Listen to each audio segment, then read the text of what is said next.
Ang gabing ito ay kapahayagan ng pag-ibig ng Diyos sa sangkatauhan. Pag-ibig na namalas sa kapangkumbabaan ni Kristo Jesus ng kanyang hugasan ng paa ng mga alagad. Tunay nga ang pag-ibig ng Panginoon para sa atin ay dalisay at wagas.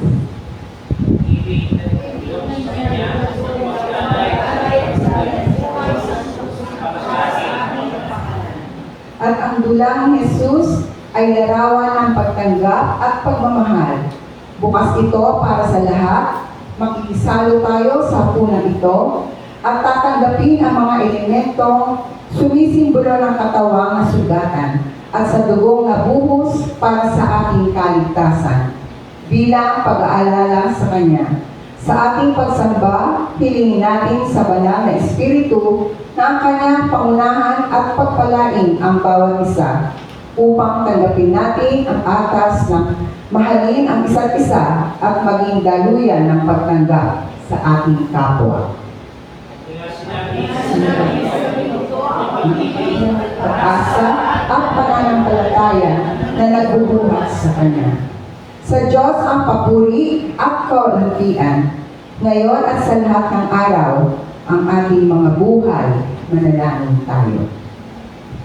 Nagtitipon kami sa ngalan ng iyong pag-ibig, o aming Panginoon. Punuin ang aming puso at espiritu ng kagalakan at pagmamahal upang patuloy namin maipahayag ang aming kahandaang ipaglingkod ang aming sarili ng buong kapakumbabaan para sa iyong iglesia. Sa aming pamilya, komunidad at maging sa buhay ng aming kapwa, ilapit mo po kami sa iyo, sa isa't isa at sa aming kapwa upang sama-sama namin mapagtibay ang aming pakikipagtipan sa iyo bilang aming Diyos at kami bilang mga anak. Panibaguhin ang aming espiritu mula sa saro ng kapatawaran at patuloy kami magdiwang dahil sa kaloob mong kaligtasan. Amen.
Natuto kayo sa akin dahil mabait ako at mababang loob. Makakapagpahinga kayo dahil madaling sundin ang aking mga utos at magaan ang aking mga pinapagawa. Gumawa tayo ng ilang sandali na patahimikan para sa Panginoong Pisala.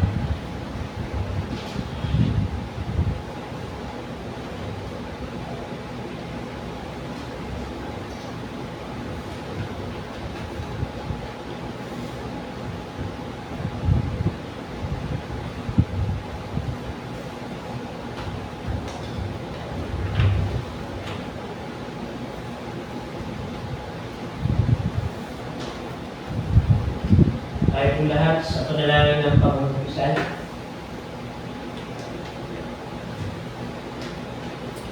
Panginoon, sa gabing ito, lumalapit kaming may kapakumbabaan sa iyong harapan. Kasabay ng aming pagpupuri ang pagkilala sa maraming beses sa aming buhay na hindi kami naging tapat sa iyo.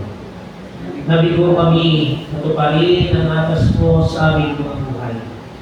Hindi kami naging mabuting saksi ng iyong hawak. Nagkasala kami sa iyo at sa aming kapwa. Kaawaan kami at patawarin. Hinihiling namin sa Espiritu Santo na naway pangunahan ng aming pagsamba at ipagkaloob sa amin ang kanyang mga bunga upang sa gayon masukuhan kaming karapat-dapat sa pagsamba at pag-alaala ito. Alang-alang ni Kristo Jesus na larawan ng mabuting lingkod at alipin mo. Amen.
Sino ang nasa katayuan upang bumaton? Tanging si Kristo lamang. Subalit si Kristo ay nagpakasakit at namatay alang-alang sa atin. Sinabi ng propeta, ngunit siya'y nasugatan dahil sa ating mga pagsuway. Siya'y nilugbog dahil sa ating mga kasamaan. Itinataw ang parusa para sa ating kapayapaan. At sa pamamagitan ng kanyang mga latay ay bumaling tayo. Tayong lahat ay gaya ng ating mga upang naligaw. Bawat isa sa atin ay lumis sa kanyang sarili na at ikinsan sa kanya ng Panginoon ang ating kasamahan. O kay buti ng Panginoon, pasalamatan natin siya at papulihan sa kaloob niyang kapatawaran at kaligtasan. Tayong lahat ay manalangin. O aming Diyos, na buhay at makapangyarihan sa lahat. Nagpapasalamat po kami sa gabi ito, sa oras nito, na kami yung pinagkipuan at pinagsama upang alalahanin ang ilan sa mga mahalagang bagay sa yugto ng aming paghahanda sa inyong nalalapit na pagsasakripisyo at pag-aari ng buhay para sa amin. Sa gabi ito, o aming Panginoon, kayo ay nanalangin sa hati ng Getsemani. At sa gabi rin ito, kayo ay pinagkanulo. Sa gabi ito, inyo rin tinipon ang inyong mga alagad upang pagsaluhan at alalahanin ang naging pagkilos ng Diyos Ama sa pagpapalaya ng bayan Israel. At sa pamamagitan ng pagsasalo sa alak at tinapay, ito ay nagkaroon ng pag-uuna patunay sa inyong katawan at sa inyong banal na dugo, na siyang naging dahilan upang maligtas ang bawat isa sa amin. Panginoon, sa gabi ito ay inyong ginanap ang isang pamamaraan na sinundan ninyo ang kalooban ng Diyos Ama. Sa kung paano kayo ay naging masunurin at naging tapat sa kanyang kalooban. Patuloy ginawa namin itong matunghayan sa mga oras na ito. Patawarin po kami, Panginoon, sa mga panahon na kami ay sumuway sa inyong kalooban. Kami ay pagsamantalang nahamit ng mga makamundong gawain. Sa mga pagkakataon ng Diyos na kami ay nabuyo ng aming kaaway upang lumihis ang landas ng katuwiran na patungo sa inyo. Nawa, Panginoon, sa gabi ito, makita namin ang kahalagahan ng inyong dakilang pag-ibig para sa amin. At nawa, Panginoon, magkaroon ito ng kaugnayan sa aming pang-araw-araw na buhay. Sa kung paano kami makikisalamuha sa aming kapwa, sa kung paano namin itatrato ang isa't isa, sa kung paano namin ipapahayag at ibibigay ang aming mga sarili upang magpatuloy sa gawain ng paglilingkod sa inyong dakilang pangalan. Panginoon, nawa, sa gabi ito, inyong ipuin ang inyong mga anak na patuloy na nakakaranas ng karamdamang pisikal at spiritual. Sa mga kapatid namin na nakaranas ng kalungkutan sa nakalipas ng mga panahon, sa pagkawala ng kanilang mga mahal sa buhay. Ito hindi, Panginoon, sa iba pa natin mga kapatid na nag-iriwang naman ng buhay sa panibagong biyaya ng buhay na ipinagkaloob sa kanila. Ito ay sapat na, O Diyos, upang patuloy namin idulog ang lahat sa inyo sa mga oras nito. O kaya, Panginoon, ihiling muli namin ang inyong banal na Espiritu na pangunan at mangusap sa bawat isa sa amin. At sa gayon, sa aming pag-alaala, sa ginawa ninyong pagbubugas ng paa sa inyong mga lagad, Panginoon, ay makita din namin ang kahulugan at kahalagahan nito sa aming buhay bilang isang pamayanan at bilang isang iglesia. Panginoon, patuloy niyo po kami pagpupurihin sa diwa ng pag-ibig at paglilingkod. Ito po ang aming pagsama, panalangin ng aming pasasalamat sa tanging pangalan ni Jesus, na aming Panginoon at tagapagligtas. Amen.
Igatanda ng paggalang sa ating banal na salita, pag-aalawan ng ating pagpinilay sa gabi nito.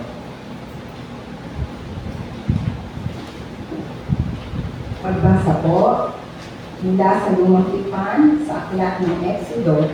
Ito po ay natatagpuan sa Kapitulo 12, versikulo 1 hanggang 4, at po versikulo 11 hanggang 14.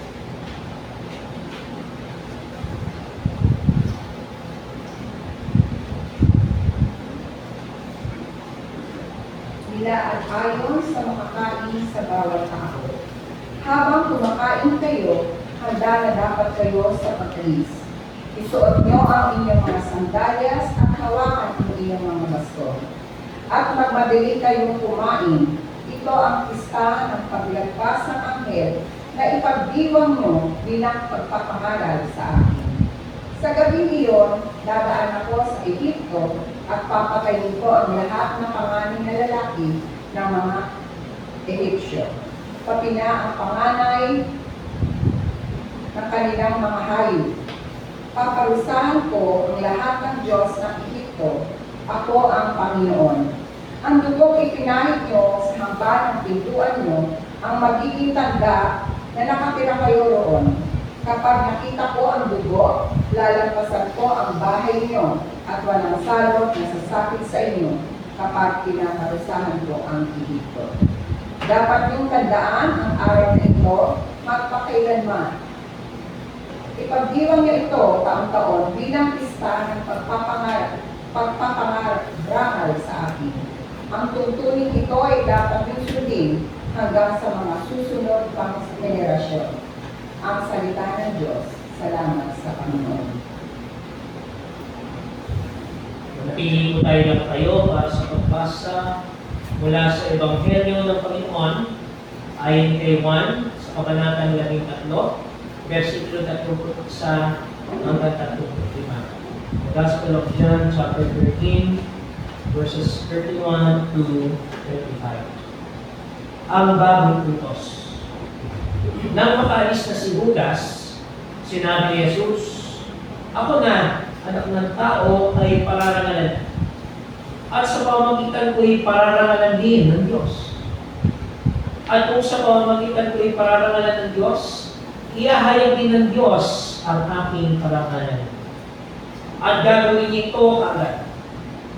Mga anak, sandali na lang ninyo akong makakasama. Hahanapin niyo ako, pero gaya na sinabi ko sa mga pinuno ng mga Hudyo, hindi kayo makakapunta sa pumuntahan niyo. Kaya isang bagong utos ang ibibigay ko sa inyo. Magmahala kayo kung paano ko kayo pinamahal, gayon din dapat ang pagmamahal ninyo sa isa't isa. Kung nagmamahalan kayo, malalaman ng lahat ng tao na mga tagasunod ko kayo. Ito ang mabuting balita ng ating kaligtasan.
kapatid, tayo pinagpapasalamat sa Panginoon na tayo kanyang tinipungan at pinagsama sa gabing ito upang ipagpatuloy ang nasimulang diwa ng paghahanda natin sa pag-alaala, sa pagpapakasakit, pagkapako sa krus, kamatayan, at pagkabuhay na maguli ng ating Panginoon sa Kristo.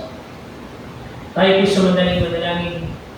Sa gabi ito, Panginoon, makita nawa namin ang inyong kalooban. Sa kung paano ang kalooban ng Diyos ay naganap sa pamamagitan ng kanyang anak na si Yesu Kristo. At matunghayan nawa namin, Panginoon, ito sa pang-araw-araw namin buhay. Sa pangalan ni Jesus. Amen. Noong nakarang linggo po ay ating pinagdiwang ang linggo ng matagumpay na pagpasok ng ating Panginoon Jesus sa Jerusalem. At ating pong binanggit na ang pagkapasok ng ating Panginoon Jesus ay sulyak sa tagumpay. Hindi pa ho ito ang tinatawag nating total victory. Sapagkat dadanas muna ng pagpapakasakit at paghihirap ang ating Panginoon Jesus bago niya kampihin ang tunay at ganap na tagumpay. Bahagi po ng ating paghahanda sa linggong ito, sa banal na linggong ito, ang gawain ng pagsamba tuwing Huwebes Santo. Naalala ko po yung isang miyembro natin, sabi niya, Pastor, may service po ba tayo sa Monday, Thursday? Sabi ko, hindi po yung Monday, kapatid. Monday. Hindi rin po yung pangalan ng pinakanta ni Barry Manilow na Monday. Awitin na Monday. Kundi ang Monday ay galing po sa wikang Latin na ibig sabihin ay mandato. Meron po tayong pananagutan at obligasyon sa gabi ito upang alalahanin ang dalawang bagay natin po pagminilayan sa gabi ito. Unang-una po ay ang ginawang pagtitipon ng ating Panginoon Jesus ng kanyang mga alagad. Ang pag-alala po natin sa sakramento ng banal na hapunan o banal na komunyon. At mamaya naman po ay ating idarapos ang isang ritual ng nagpapakita ng kapakubabaan ng ritual ng paghuhugas ng paa ng ating Panginoon. Kung ating pong babasahin ng Ebanghelyo, ang Mateo, Marcos at Lucas ay nagbabanggit po ng aktong ito, ng sakramento ng banal na komunyon. At bukod tangi po ang Ebanghelyo ni Juan na naglagay at nagkwento ng paghuhugas ng paa. Nangangalaga ito po ay magkaugnay at magkatuwang. Sa ating pong pag-aalala sa gabi ito, sisikapin po natin na makita ang kahulugan ng mensahe na nais kong ipabot sa atin ng ating Panginoon. Subalit bago natin alalahanin ang ginawa at pangunguna ng ating Panginoon sa Kristo sa mga ebanghelyo na ating pong nasutungan, ating pong balikan ang unang pagbasa sa aklat ng Exodo. At dito po ay ating masusuntungan kung paano ang Diyos na si Yahweh ay ipinakilala ng kanyang sinubong propeta na si Moses sa mga Hebreo. Alam naman po natin yung kwentong yan. Na si Moses po ay tinawag ng Diyos upang palayain at iahon ng kanyang mga tao laban sa mula sa kahirapan patungo sa kalayaan. At ito po yung tinatawag nating pista ng tinapay na walang libadura, o Feast of the Passover Meal. At ang kwento po ito, mga kapatid, ay nagkakatipon ang bayan ng Diyos, ang mga Hebreo o ang Israel, upang alalahanin ang naging pagkilos ng Diyos sa kanilang mga buhay, na hindi lamang sila iningawag sa pagkakaalipin at sa bondage, kundi sila po ay tinotektahan din ng Diyos mula sa tiyak na kamatayan. No? Ang bilin po noon ng Yahweh kay Moses ay sabihin sa mga tao, lalo din sa mga Hebreo, na sa gabi po na na yaon ay dadaan ang anghel ng kamatayan. At upang umiwas po ang anghel ng kamatayan, kinakailangan pong ilagay ang dugo o ang tinatawag nating yung dugo ng shepherd, alam ng sheep. Ito po ay isang uri ng hayop na ginagamit po upang ialay at i-offer sa Diyos ng mga kalangwan. So yung dugo po ng tupang ito ay kanila pong inilalay sa kanilang mga pinto na nagbulot po upang umiwas ang anghel ng kamatayan. Naalala niyo ba yun? Yung hili ng Diyos kay Moses, sapagkat yung mga anak na panganay ay mamamatay. Mga anak na panganay na lalaki. At dahil po dun sa ginawang pagliligtas ng Diyos, ay kanila pong inaalala ito sa pamamagitan ng pista ng tinapay na walang libadura. At ito po ang naging dahilan upang tipunin ng ating Panginoong Hesus ang kanyang mga alagad. Ito po ay isang pagsasalo.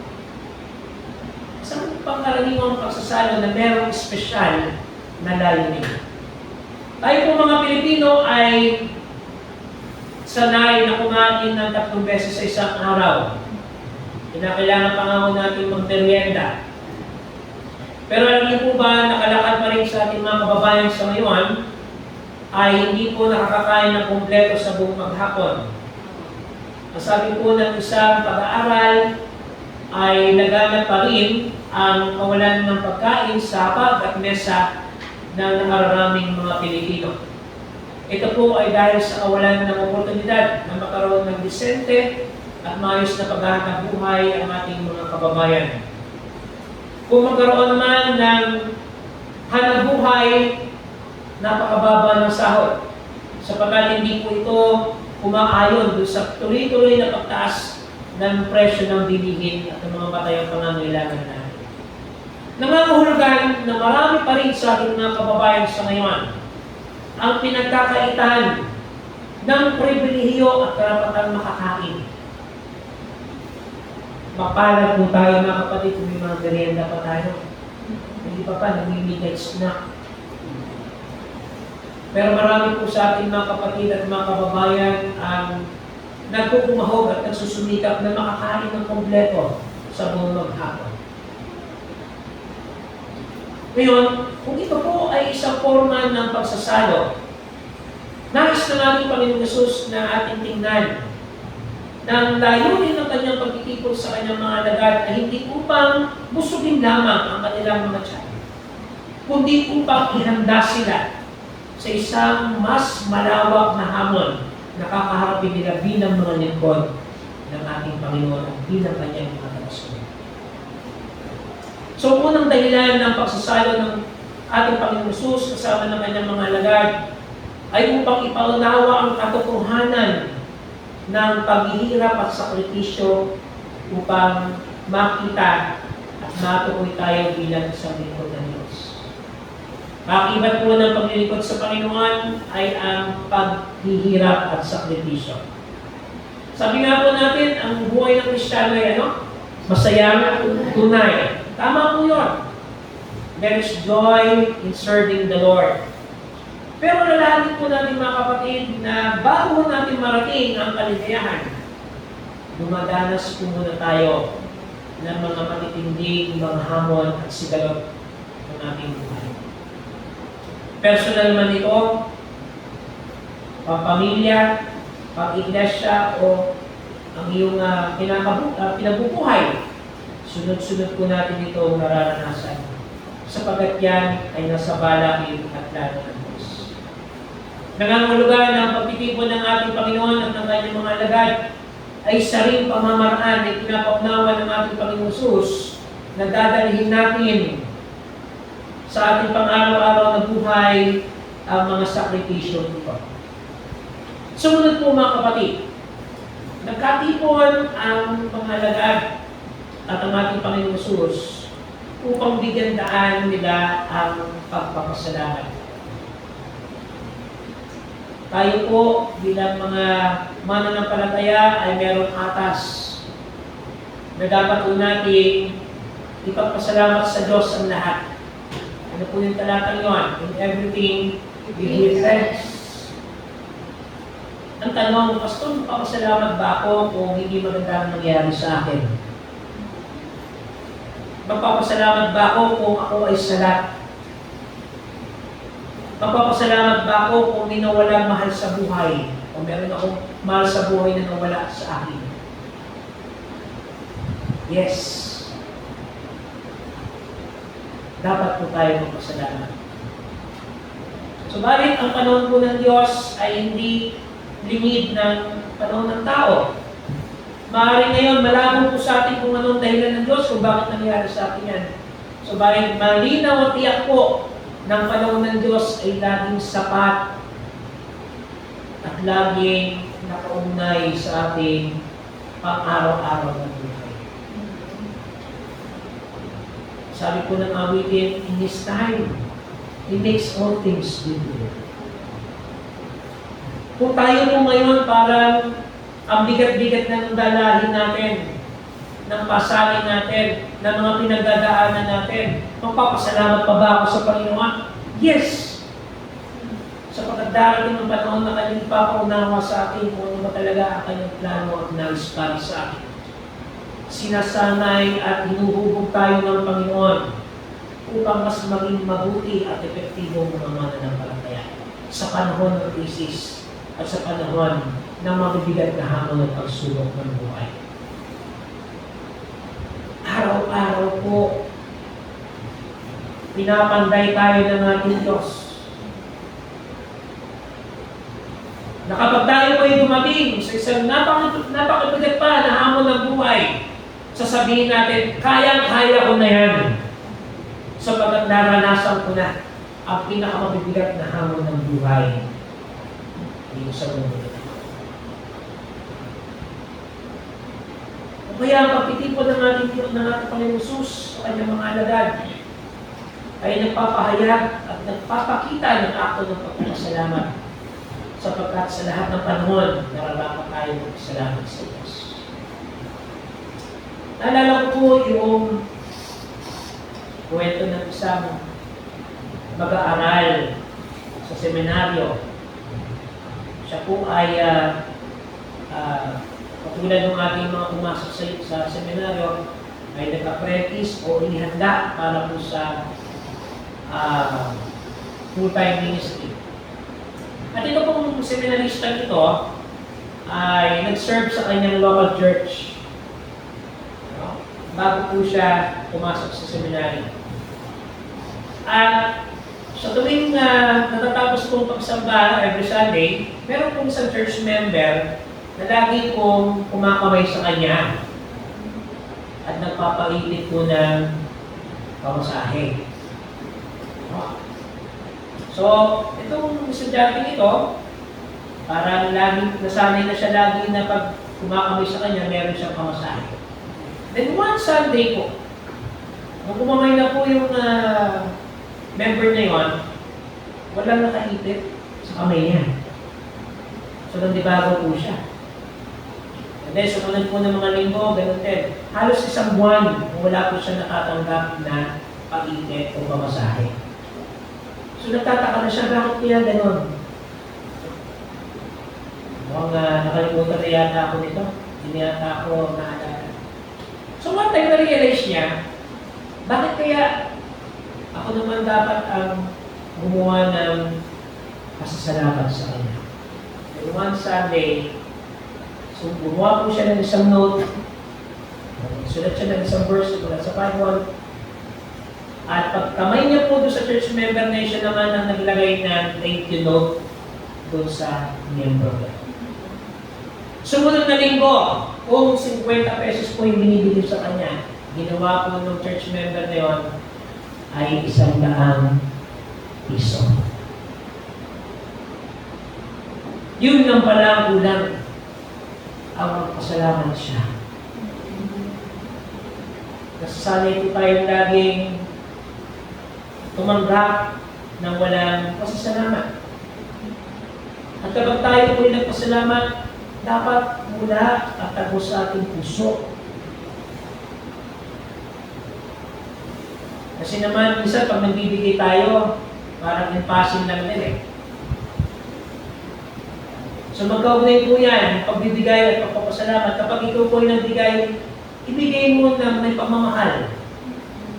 Hindi yung, okay ko na. Hindi ba papasalamat? Oh, thank you. Diba? May pagkakaiba po yun eh. Ang pagtitipon ng ating Panginoong Susot ng kanyang mga alagad ay nagpapahayag hindi naman ng pagpapasalamat, kundi ito rin ay nagpapaalala sa kanyang mga alagad na dapat nilang ibigay ang kanilang mga sarili.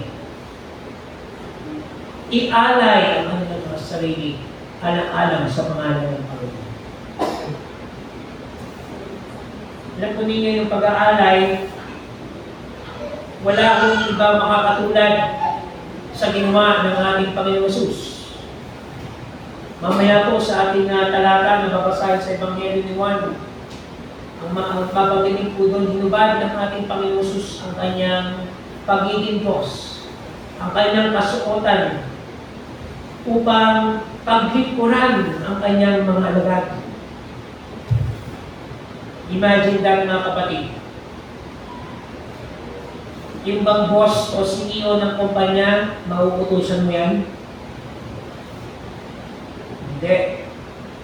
Yung may-ari ba ng mga malalaking kumpanya dito sa ating bansa, kaya utusan ng mga messenger o ng mga janitor? Hindi po.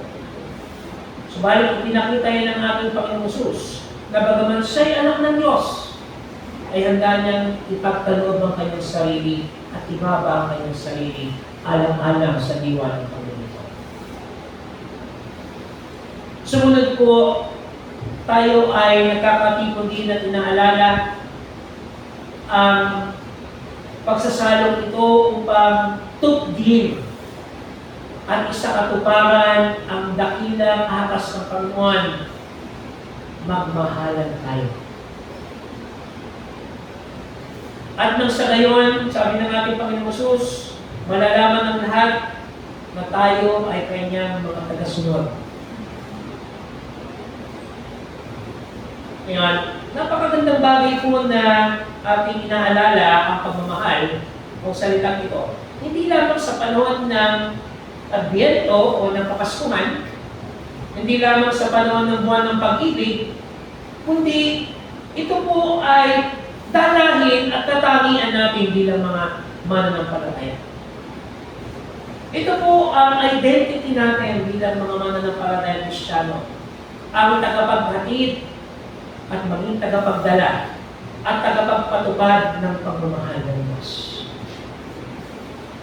Nangangahulugan ng pag-ibig po ay hindi napapanahon lamang na salita.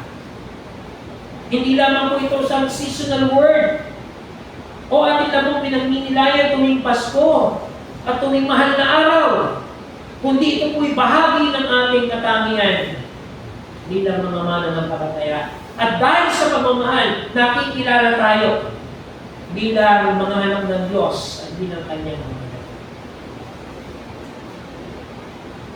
And remember mga kapatid, ang pagmamahal ay hindi lamang sa emosyon. Nalala ko po yung sinabi ni Pastor Miriam sa akin. Nung ako po ay bagong kasal, sabi niya, Pastor Henry, ang pagmamahal, mawawala yan. Pag-emosyon ang pinag-uusapan. Pero ang tunay na nagmamahal, kaya mong tanggapin at ipagtanggol ang tao na iyong iniibig. Sa kabila man ng kanyang naging kakulangan ng pagkakamali sa iyo. Ganyan ang ginawa ng ating Panginoon sa atin. Sa kabila man ng ating mga nagagawang pagkukulang sa pang-araw-araw nating buhay, handa na tayong tanggapin at mahalin sapagkat siya ang halimbawa ng tunay at wagas na pagmamahal. Wala nang iba pa ang ating Panginoon Hesus natin. Kung meron tunay na pagmamahal, meron din huwad na pagmamahal. Kung merong nagbabahagi ng tunay na pangako, meron din nagbabahagi ng huwad na pangako. Nangangulugan sa gabing ito, mga kapatid, iniimbitahan ko pong bawat isa sa atin upang ating muli ibaling ang ating mga sarili sa tunay na dahilan ng ating pagpipikot sa gabing ito. Ito ay upang alalahanin ang dakilang pag-ibig ng Diyos para sa atin sa pamamagitan ng Panginoon sa Kristo. Sa pangalan ng Ama, ng Anak, at ng Espiritu Santo. Amen.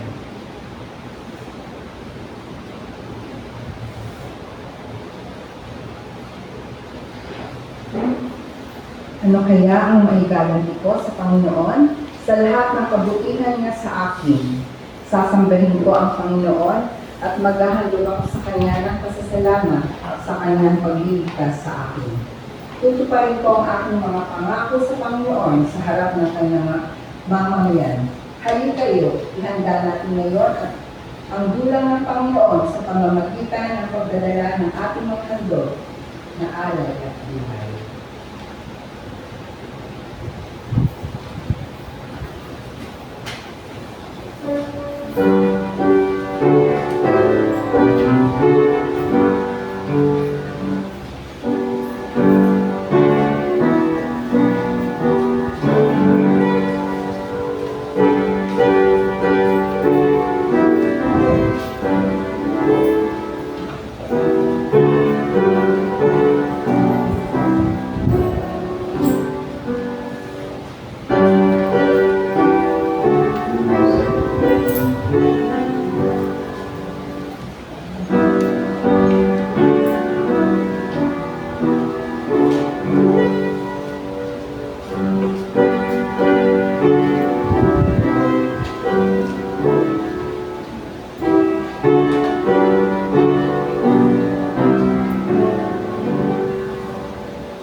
Salamat po, Panginoon, sa mga pangalan na naghandog na ito, sa mga kami ng iyong mga anak.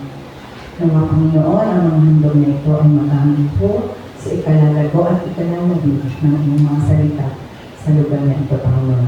Ingatan niyo po ang bawat isa na naghandog nito, Panginoon.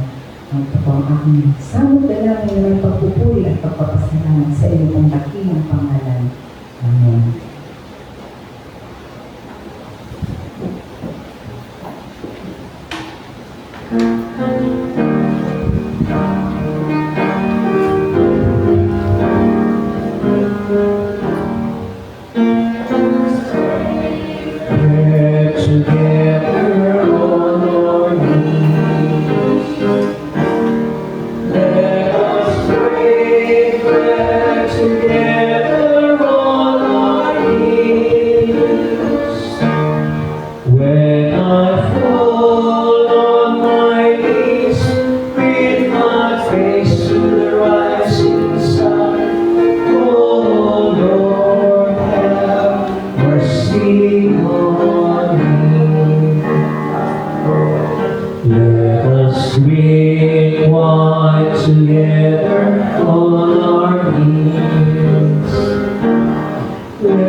Praise God together on our knees.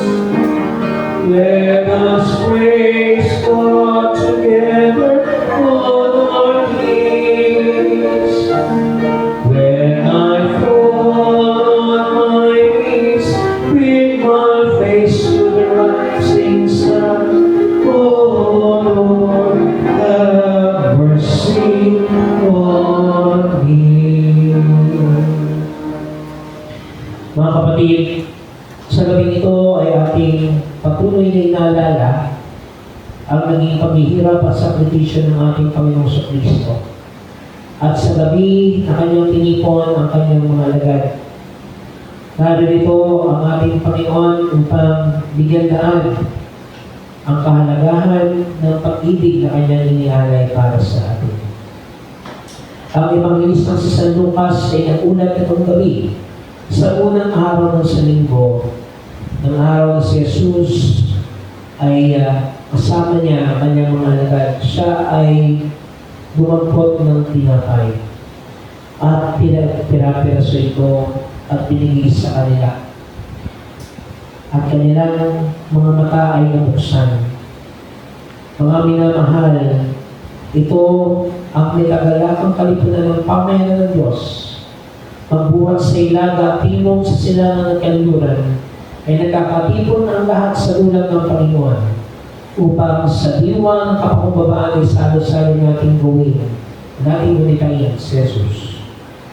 Ating ibukod-tangin ngayon na may pananampalataya ang tinapay at alak na ito bilang simbolo ng batuan at dugo ng ating Panginoon Kristo. At muli, ang kanyang sinabi, ito ang aking katawan na inihahandog para sa inyo. Sa tuwing kakanin kayo nito, ay gawin ninyo bilang pag-alaala sa akin. Ganyan din naman ay kanyang dinampot ang saro at kanyang sinabi, ito ang aking banal na dugo na inialay para sa inyo. Sa tuwing inumin ninyo ito, ay gawin ninyo bilang pag-alaala sa akin. Kaya itong lahat ay manalangin. May bigin naming Ama, nawa ang Panginoong Kristo na aming dakila at katastasang saserdote ay makapiling namin tulad nung siya ay kasama ng kanyang mga alagad. At mahayaw gumawa siya sa amin sa pagpiraso namin ng tinapay at pagbabahagi sa salot. Sa iyong kapulihan at kaluwalhatian, kasama ng iyong anak na aming Panginoon at ng banal na Espiritu, ngayon at magpakilanman. Amen. Ang tinapay na ito nating pinagpira-piraso ay sagisag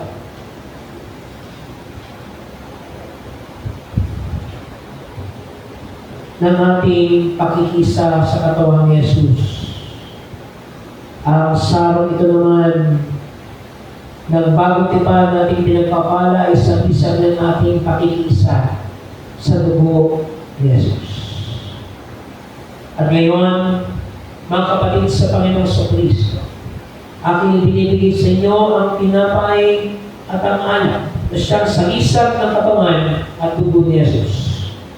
At pakikisa naman natin, kasama ang ating mga kapatid sa buong daigdig sa kanyang ministeryo. Ang lahat nga ay nanayang sinulog sa dulang ng ating Panginoon.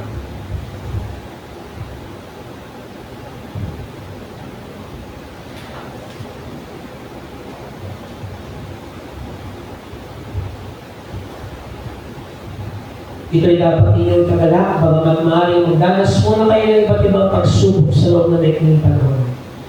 Ang ginto na nasisira ay pinararaan sa apoy upang malaman kung talagang dalisay. Ganyan din naman ang iyong pananampalataya na higit sa ginto ay pinararaan sa pagsubok upang malaman kung talagang tapat sa iyong kayo ay pagpupurihan, dadakilain at pararangalan sa araw na mahayag si Yesu Kristo.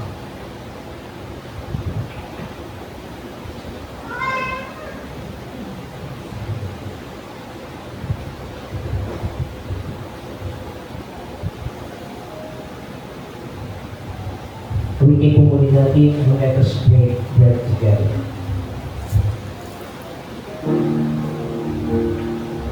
Let us pray bread together on our knees.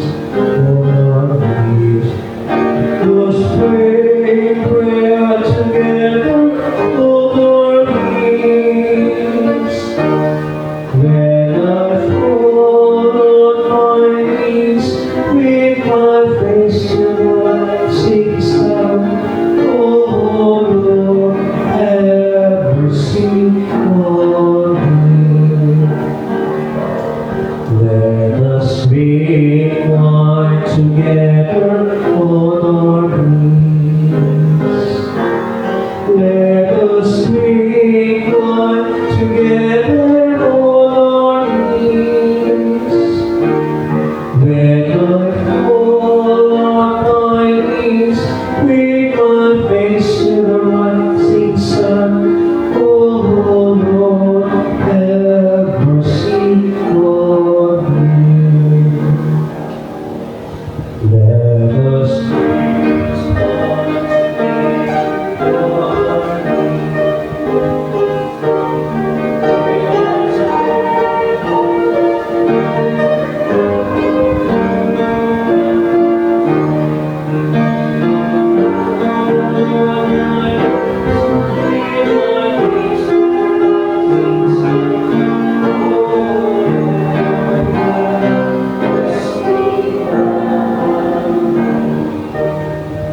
ang katawan ng ating Panginoon sa Kristo, ating pagsayo.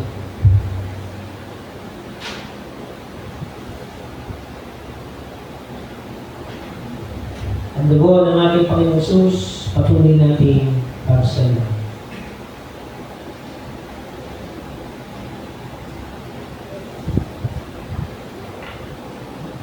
Tayo po ay manalangin. Salamat po, O Diyos, sa dakilang biyaya nito. Nakaloob mo sa amin, bilang kapahayagan ng pakiisa sa amin ng anak mong si Jesus. At pakiisa rin naman namin lahat na sumasampalataya sa iyo, sa Espiritu at sa katotohanan. Naway loobin mo po, Ama, na sa pagtanggap namin ito ng iyong biyaya, ay makilala namin lahat na aming tinatanggap ay tungkulin ng pananagutan na dapat namin kapanan sa iglesyang itinatag mo sa daigdig. Salamat po, O Diyos, sa dakilang banal mong layunin na kami iyong sakupin sa pamamagitan ng iyong pag-ibig, na iyong sinakatuparan sa pamamagitan ng iyong anak na si Kristo Jesus, na sa amin isunakop sa kanyang kamatayan sa krus. Nawing maging pagpapala ito sa aming mga buhay, at gawin bilang mga sinat ilaw ng sanlibutan, at naway patuloy kang mahayag sa amin para sa ikasusulong ng iyong mga gawain dito sa daigdig na kami ang nagsisikala. Ito po ang aming dalangin, dakilan namin Diyos, sa pangalan ni Jesus. Amen.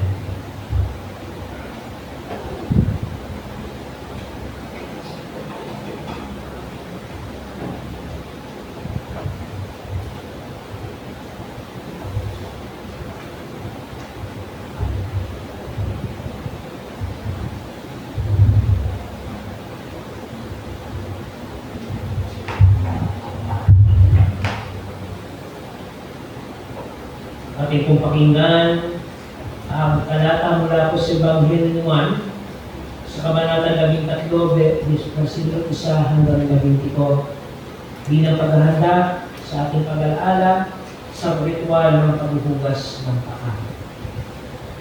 Hinugasan ni Jesus ang mga paa ng mga lalaki. Bispera sa noon ng Paskwa, alam ni Jesus na dumating na ang takdang oras ng kanyang pag-alis sa daigdig nito upang bumalik sa Ama.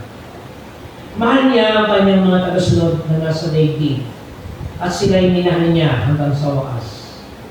Pagsapit ng hapunan, nilagay na ng Diablo sa isip ni Judas na anak ni Simon Iscariote na ipinagkaloob niya si Jesus. Alam ni Jesus na binigay na ng Ama sa kanya ang buong kapangyarihan at alam niyang siya'y mula sa Diyos at babalik sa Diyos. Kaya't siya'y tumayo mula sa hapag, nagalis ng panlabas na malabal at nagbigkis ng tuwalya sa baywang. Pagkatapos naglagay siya ng tubig sa palanggana at sinimulang hugasan ang mga paa ng mga alagad at punasan ng tuwalyang nakabigkis sa kanyang baywang. Paglapit niya kay Simon Pedro, sinabi nito sa kanya, Panginoon, hugasan niyo ba ang aking mga paa? Sumagot si Jesus, hindi mo naunawaan ngayon ang ginagawa ko, ngunit maunawaan mo rin pagkatapos. Muling nagsalita si Pedro, hindi ninyo hugasan ang aking mga paa. Ngunit sinabi ni Jesus, kung hindi kita huhugasan, wala kang kaugnayan sa akin. Dahil ito'y sinabi ni Simon Pedro, kung gayon, hindi lamang ang mga paa ko, kundi pati na rin ang aking mga kamay at ulo. Sumagot si Jesus, ang nakapaligo na ay hindi na kailangang hugasan pa, sapagkat malinis na ang buo niyang katawan. At kayo'y malinis na, subalit hindi lahat kayo. Dahil alam ni Jesus kung sino ang makakamalo sa Kanya, kaya sinabi niyang malinis na sila, subalit hindi ang lahat. Nang maugasan na ni Jesus ang kanilang mga paa, muli niyang sinuot ang kanyang balabal at pagbalik ay patuloy niya pinaglingkuran ang mga alagad. Ating tungtunghayan ang isang video clip bilang paghahanda sa paghuhugas ng ritual na paghuhugas ng paa.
Matapos ang mananakunan at pagbubukas sa paa ng mga disipulo, pagkaawit nila ng isang himno ay nagtungo na sila sa bundok ng mga Olibo. Manalangin si Jesus sa Ama. Ama ko, kung maaari ay ilayo mo sa akin ang saro ng paghihirap na ito. Gayunman, huwag ang kalooban ko, kundi ang kalooban mo ang mangyari.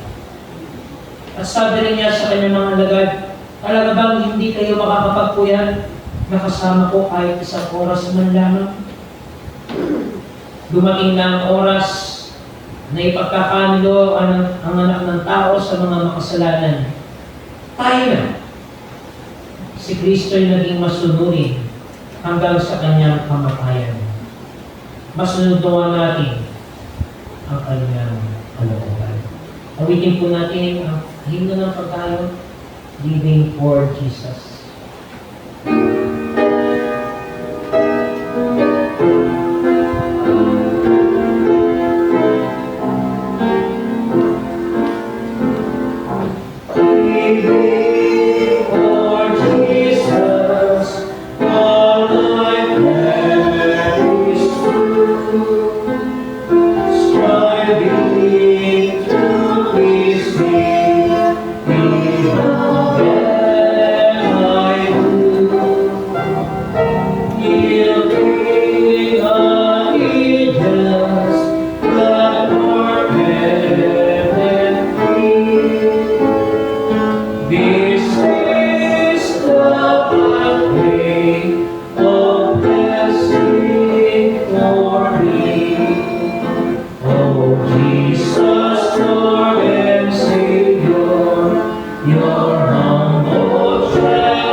Nalalapit na paghihirap, sakripisyo, pagkapako sa krus at kamatayan ng tao.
sa ating lahat.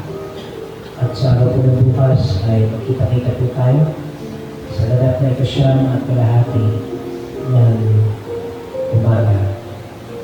Maaari na po tayong lumisan na may katahimikan. Sa mga nais na pong umuwi, pwede naman tayong umuwi ng may katahimikan. Sa mga mag-i-stay pa sa church, mag-stay muna tayo. Mag-i-stay pa.